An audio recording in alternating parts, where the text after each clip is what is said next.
घड़ी का आप सभी के जीवन में बहुत बहुत गुरु की कृपा से हर तरीके से सादर आभार हो, उनकी दया रहे। गुरु पूर्णिमा गुरु और शिष्य के बीच का, गुरु से शिष्य ने जो पाया, शिष्य ने जिस तरीके से गुरु से जुड़ाव किया, उसमें उसके बहुत बड़े कृतज्ञ भाव का एक बहुत बड़ा स्वरूप है। हम किसी गुरु से मिले, उससे जीवन पर्यंत जो भी हमने पाया, दिल में जो आभार प्रकट हुआ, जो हमारे अंदर गुरु से उसकी दया महर से जीवन को सार्थक बनाने का जो भाव प्रकट हुआ, वो भाव प्रकट करने का ये बड़ा सुंदर एक ऐसा पर्व है जिसकी बड़ी महानता है। अर्जुन कहा करते थे, गुरु शब्द के मायने समय के साथ बदलते जा रहे हैं। गुरु हमारे जीवन में आध्यात्म के अनुसार दो शब्दों का प्रारूप है। गु का मतलब है अंधकार, रू का मतलब है जो उसका नाश करता हो। हमारे अंदर के अंधकार का जो नाश कर सके,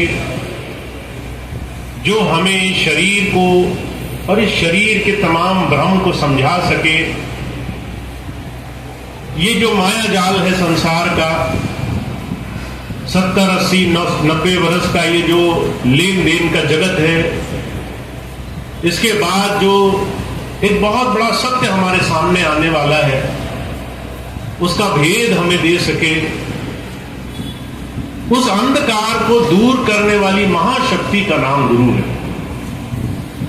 पर आज गुरु शब्द के मायने बदल रहे हैं।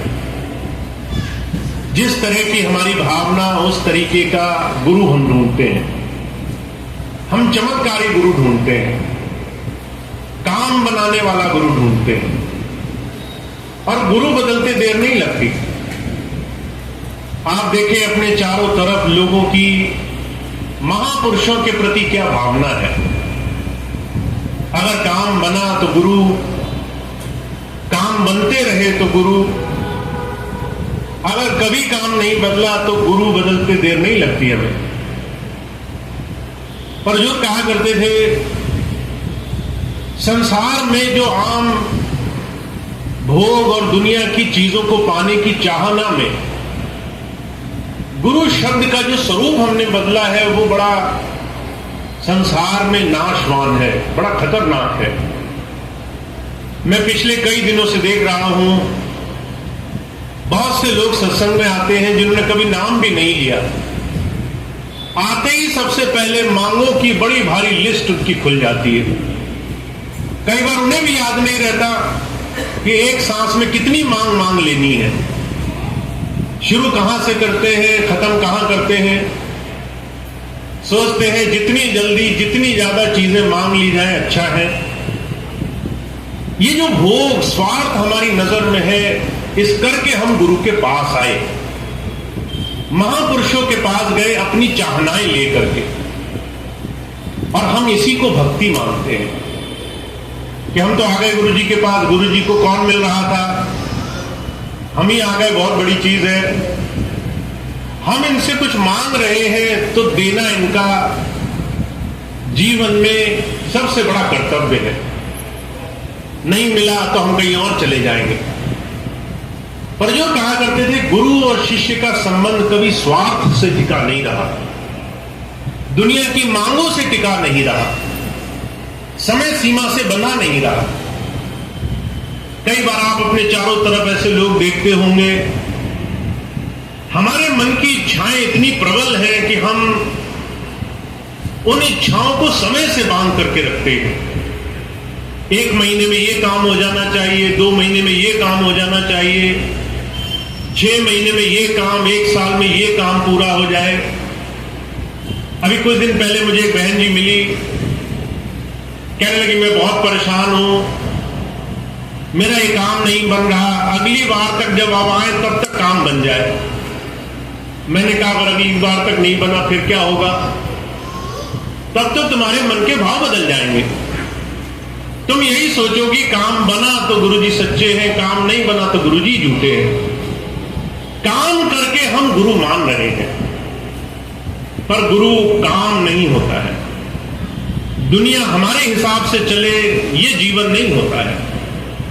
हमने अगर अपने दिमाग में सोच लिया हमें ये मिलना चाहिए तो ऐसे ही जीवन नहीं चलेगा।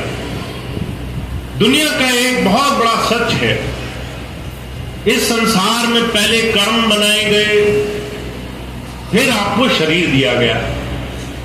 कर्म प्रधान विश्व रचि राखा, जो जस कीन तास फल चाखा। तुम जो ये शरीर लेकर आए हो, इसमें तुम्हारे कर्मों का, तुम्हारे अपने ही भंडार में से कुछ भंडार निकाल कर जीवन दिया गया है। ये मत सोचना कि सिर्फ अच्छा ही अच्छा मिलेगा। ये मत सोचना कि तुम्हारे हिसाब से सिर्फ अच्छा ही होना चाहिए। इस संसार में अच्छा और बुरा दोनों ही प्रभु ने हमारे जीवन में रखा है। कहानी लाभ, जीवन मरण, यश अपयश, विधि हार। हानि और लाभ हम इसे बदल नहीं पाएंगे। सम्मान मिलेगा या संसार में कोई हमारी बेइज्जती कर जाएगा, ये हमारे हाथ में नहीं है। हमारा जन्म कब हुआ, हम कब मरेंगे, ये भी हमारे हाथ में नहीं है। विधाता ने ये कुछ बड़ी बड़ी चीजें बना करके संसार में मनुष्य शरीर दिया है। जितनी जल्दी ये चीज समझ लोगे उतनी जल्दी जीवन आसान हो जाएगा। जितना ज्यादा इसमें देर करोगे, लड़ते रहोगे, उतना जीवन मुश्किल रहेगा। तुम जिससे ये मांग करोगे कि मेरे जीवन को पलट दो, उतना ही तुम्हें देर लगने वाली है। मुझे बड़ी अच्छी तरह से याद है, एक बार स्वामी जी के पास एक महिला गई, बहुत परेशान, कहने लगी स्वामी जी मुझ पे कष्ट नहीं सही जाते, स्वामी जी जल्दी से मेरे कष्ट दूर कर दो।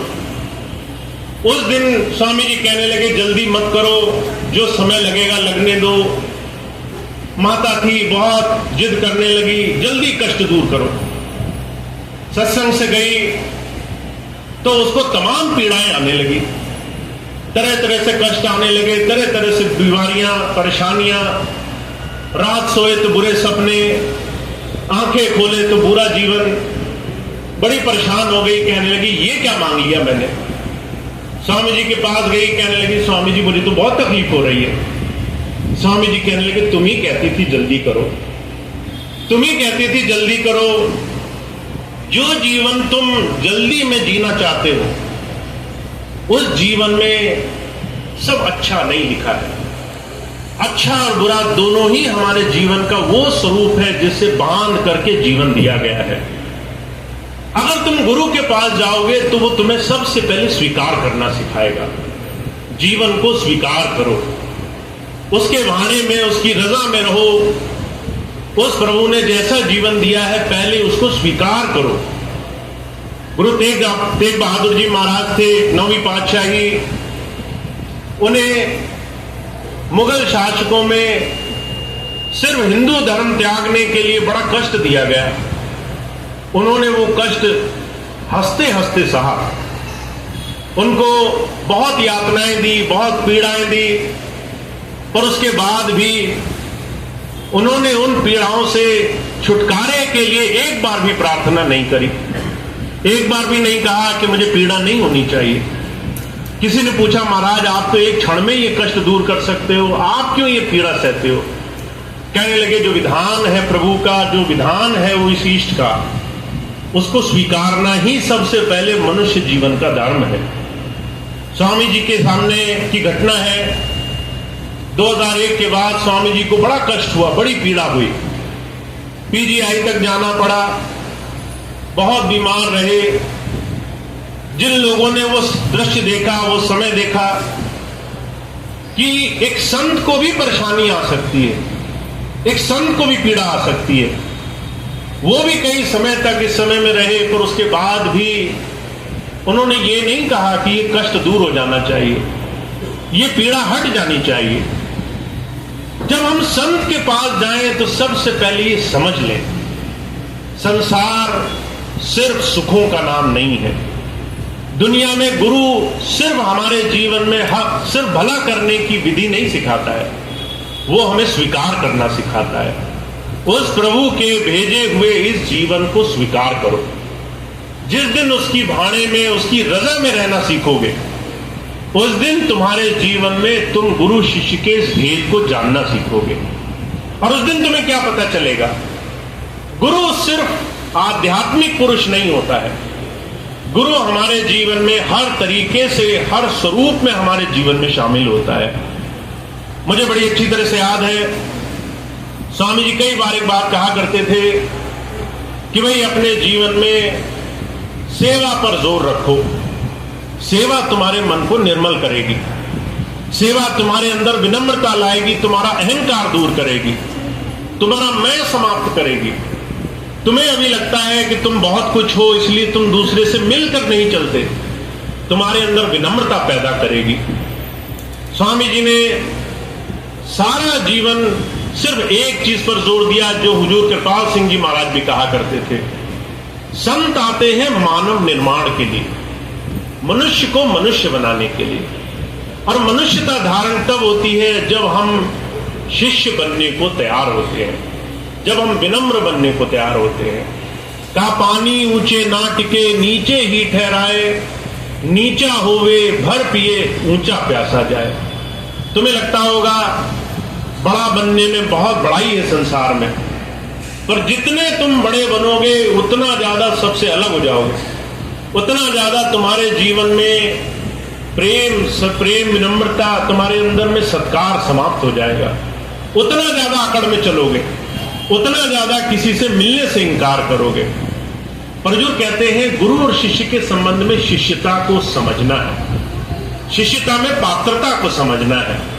हम हर पल जीवन में ऐसे बने कि हम उस धारा को जीवन में प्राप्त करने वाले बन सके।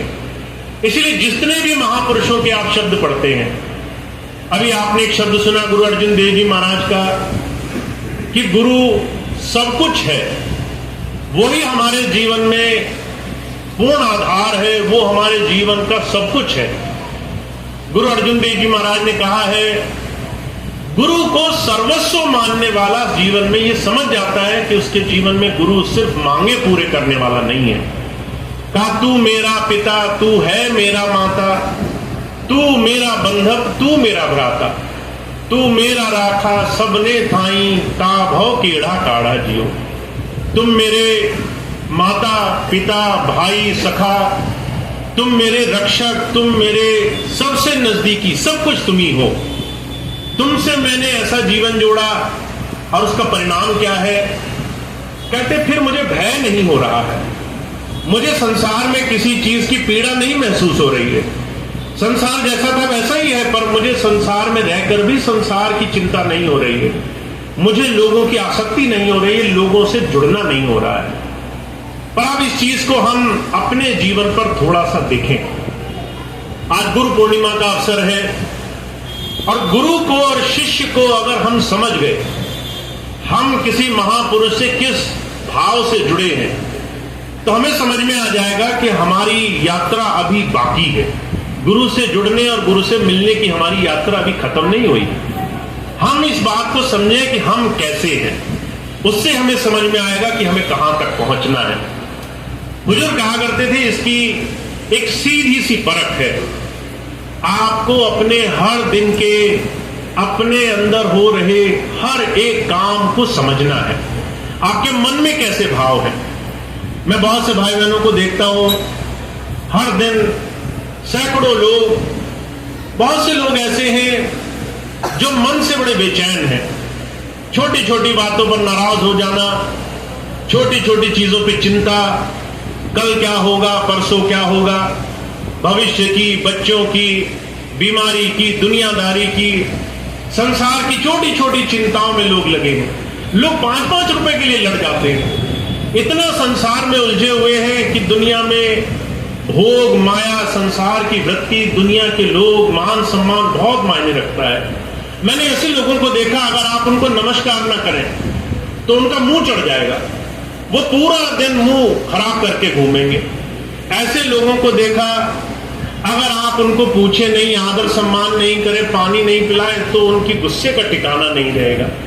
हुजूर कहा करते थे, ये आप अपने मन में लेकर घूम रहे हो, ये मनोवृत्ति है, ये आपने कमाया है और इसी दिशा में आप जा रहे हो।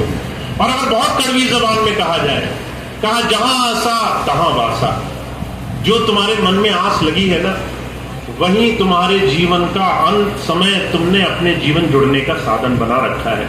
तुम वहीं जा रहे हो, 24 घंटे उसी ढलान में ढह रहे हो। अगर तुम्हारा मन नहीं बदलेगा, अगर तुम्हारे मन में थोड़ा सा विनम्रता नहीं आएगी, अगर तुम किसी को क्षमा नहीं करोगे, अगर तुम किसी की बुराई देखकर नजरअंदाज नहीं करोगे, तो तुम्हारे जीवन में गुरु प्रेम समाएगा नहीं। इसलिए कबीर साहब बड़ा जोर देकर एक बात कहते हैं इन सारी बातों को सिर्फ एक शब्द में संभालो। ये तुम्हारा अस्तित्व का भाव है।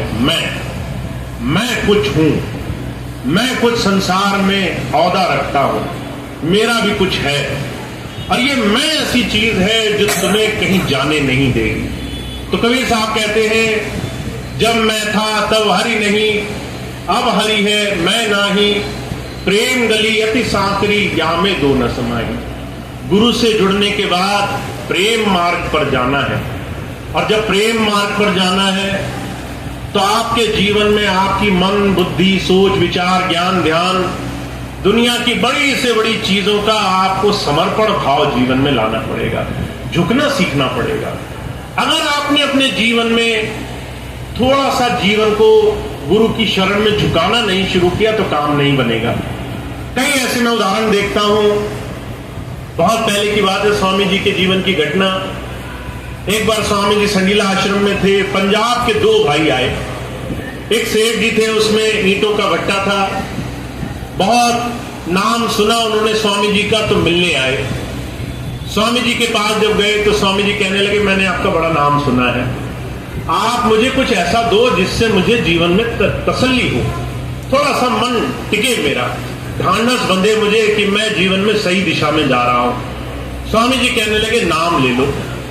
तो कहने लगे, नाम तो मैं ले लूंगा, पर मैं 5-6 दिन लेकर आया हूं, आप मुझे किसी ऐसे काम में लगाओ कि मेरा मन लगे। स्वामी जी कहने लगे, तो जितने दिन हो सेवा करो। अब उन दिनों भवन निर्माण बनने का काम चल रहा था, चारों तरफ मिस्त्री लगे थे, कंस्ट्रक्शन का काम चल रहा था, सारे सेवा के भाई बहन उसी काम में जुटे थे। वो सेठ जी थे, स्वामी जी के कहने पर आए। स्वामी जी ने कहा, जो सेवा है वही करो। अब उन्होंने एक पल नहीं सोचा कि ये सेवा मेरे लायक है भी कि नहीं है। मैं तो सेठ हूं, सेठ के हिसाब से सेवा मिलनी चाहिए, कुर्सी पर बैठने की सेवा मिलनी चाहिए, अच्छी सेवा मिलनी चाहिए। ये सब सोचे बगैर जहां सेवा चल रही थी वहीं पहुंचे। देखा लोग धूल में, मिट्टी में, कीचड़ में, गंदगी में सने हुए गुरु की प्रेम भाव में सेवा कर रहे हैं। अब सेठ जी ने पूछा, वो सेवा कैसे करेंगे? शरीर में वजन ज्यादा था, कैसे करें, किस तरीके से करें? तो एक भाई ने कहा, कुछ नहीं तो ये धीरे से मिट्टी साफ करने की सेवा करो। अच्छे खासे कपड़े पहनकर आए थे, वो उसी मिट्टी में बैठ गए और बैठ करके वहीं पर जैसे हो सका, जितना हो सका सेवा करने लगे। किसी ने पूछा, अरे सेठ जी आपके कपड़े गंदे हो जाएंगे, छोड़ो। कहने लगे, कपड़े तो बहुत हैं, सेवा के मौके कम मिले हैं। 7 दिन उन्होंने ऐसे सेवा करी, और 7 दिन स्वामी जी से नाम लेने के बाद रोज शाम को भजन पे बैठते। 7वें दिन जब गए तो खुश खुश गए, कहने लगे, स्वामी जी 7 दिन में जो मिल गया वो मैंने अपने जीवन भर में नहीं कमाया। और मरते दम तक स्वामी जी की शरण में रहे। पर बात उन्होंने जो कही, वो बात हमें और आपको आज इस कलयुग में समझने की जरूरत है। अगर आप झुकोगे नहीं, अगर आप विनम्र नहीं होगे, अगर आपका मैं नहीं जाएगा, तो आप अपने जीवन में गुरु से सिर्फ मांगने के इरादे से आओगे, और मांगना बहुत बुरी चीज है। हुजूर कहा करते थे, अगर मांग में स्वार्थ हो, मांग में भोग हो, मांग में सिर्फ तृष्णाएं हो, मन को पूरा करने की इच्छा हो, तो ये मांग कभी खत्म नहीं होती। इस मांग से कभी आप आगे नहीं बढ़ते, आपकी मांगे हमेशा चलती रहेंगी, आप जीवन में कहीं पहुंचोगे नहीं। स्वामी रामकृष्ण परमहंस थे, उनके जीवन की घटना आती है। एक बार एक आदमी उनके पास गया, कहने लगा, गुरु महाराज आपकी बड़ी ख्याति सुनी है, आपसे मेरी सिर्फ एक ही विनती है, मैं आपसे सिर्फ एक ही चीज चाहता हूं, मैं परमात्मा पाना चाहता हूं। रामकृष्ण परमहंस कहने लगे, दोबारा बताओ तुम क्या चाहते हो। उसने दोबारा वही बात दोहराई, मैं परमात्मा पाना चाहता हूं। 2-3 बार ये बात कही। जब ये बात कह चुके तो महात्मा जी रामकृष्ण परमहंस कहने लगे, तुम्हें तो परमात्मा नहीं मिल सकता। अब हमें और आपको अगर हम ऐसे ही अपने गुरुजी से कहें जा करके कि हमें ये काम हो जाए और गुरुजी सीधे मुंह पे मना कर दें, तो हमें बड़ा धक्का लगेगा। हम चाहते हैं हम जो मांगे वो हमें गुरुजी दे दें। अगर वो मना कर दें तो हमें लगेगा कि ये फिर सही जगह नहीं है, हमारी तो मांग पूरी होनी चाहिए। अब उसे धक्का लगा कि मैं तो एक ही चीज मांगने आया था, गुरुजी ने वही मना कर दिया। थोड़ा धीरज रखा, साहस रखा, कहने लगा, गुरुजी आप मुझे मना क्यों करते हो, मैं तो अच्छी चीज मांगता हूं। गुरुजी कहने लगे, तुम मांगते अच्छी चीज हो, सवाल तुम्हारा गलत है। अब उसे और जिज्ञासा हुई, ऐसा मैंने क्या सवाल पूछा। गुरुजी कहने लगे, तुम कहते हो मैं परमात्मा पाना चाहते हो, जब तक मैं रहेगा परमात्मा कैसे मिलेगा, मैं को हटाना पड़ेगा। अब उसे समझ में आया, कहने लगा, मैंने सवाल गलत किया था, मैं हटा देता हूं। फिर कहने लगा, मैं हटा दिया, परमात्मा पाना चाहता हूं। तो रामकृष्ण परमहंस कहने लगे, अभी भी नहीं मिलेगा।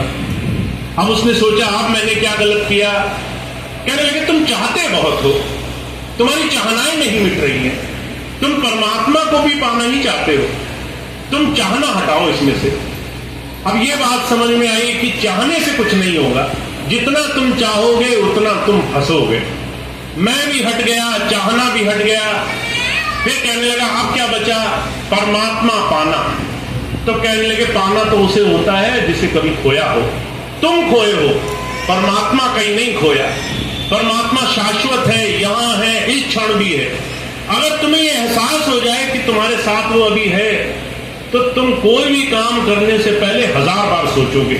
कोई गलत काम करने से पहले 1000 बार तुम्हारे मन में विचार आएंगे। किसी गलत धारणा को बसाने से पहले रूह कांप जाएगी।